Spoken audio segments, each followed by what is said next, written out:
আমার Apple cedar ভিনেগারটা আমি ready করতে দিয়েছিলাম। তো এখানে এই যে এই যে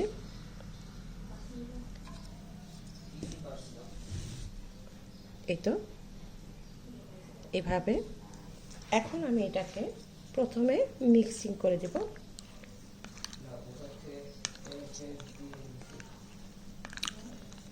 আজকে 7 দিন হয়ে গেছে। এই 7 দিন পরে আমি এখন আবার মিক্সিং করব।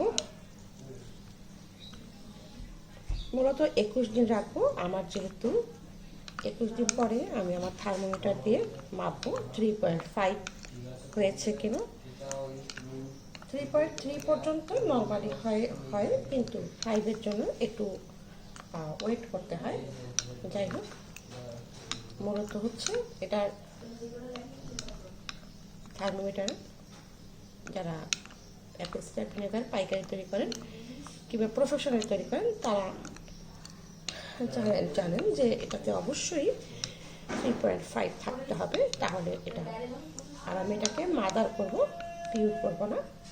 মাদারটা সবথেকে বেশি ভালো। তো আমি এটা নাড়ার জন্য অবশ্যই কাঠি দিয়ে নাড়তে হবে। কোনোভাবেই সিলভার, লোহা, দস্তা, তামা, নিকেল কিংবা ধাতব কোনো বস্তু দিয়ে এটাকে নাড়া যাবে না, কোনোভাবেই না, তাহলে সেটা আর হবে না।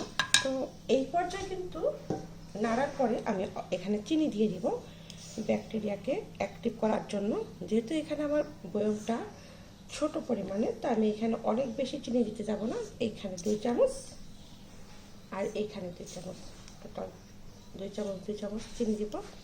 এর বেশি দেওয়া যাবে না, কারণ এখানে আমার 3 ভাবে আমি এটাতে চিনি অ্যাড করবো। এর জন্য আমি এখন এই চিনিটা অ্যাড করে দিব। এখানে পানি কমে যাক, বেড়ে যাক কিংবা যাই হোক, এখানে কিন্তু পানি আর অ্যাড করা যাবে না। যেই পানিটা আছে ওই পানিটাই থাকবে। নইলে কিন্তু যারা অনেকেই তৈরি করেন, যারা পানি আবার অ্যাড করেন, পানি কমে গেলে তাদের কিন্তু 2 বা 1.5 এমনও হয় না। যাই হোক, এই যে আমার ভিনেগারটা রেডি হয়ে যাচ্ছে। তো এই পর্যায়ে আমি আবার ঢেকে দিব। আজকে 7 দিন পরে আবার ঢেকে দিব। ঢেকে দিয়ে এটাকে রেখে দিব হচ্ছে আবার 7 দিন পরে আমি আবার এটাকে ঢাকনা তুলব এবং এটাকে আমি আবার চিনি অ্যাড করব।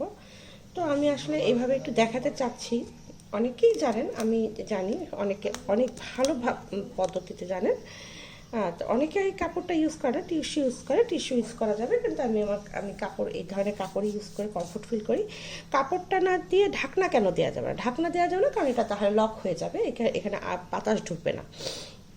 এই কাপড়টা দেওয়া মানে হচ্ছে এখানে বাতাস ঢুকবে হালকা, কিন্তু বাইরের কোনো ময়লা এতে যাবে না। তো এই হলো আজকে আমার আবার দ্বিতীয় দিনের কাজ। দেখাবো ইনশাআল্লাহ।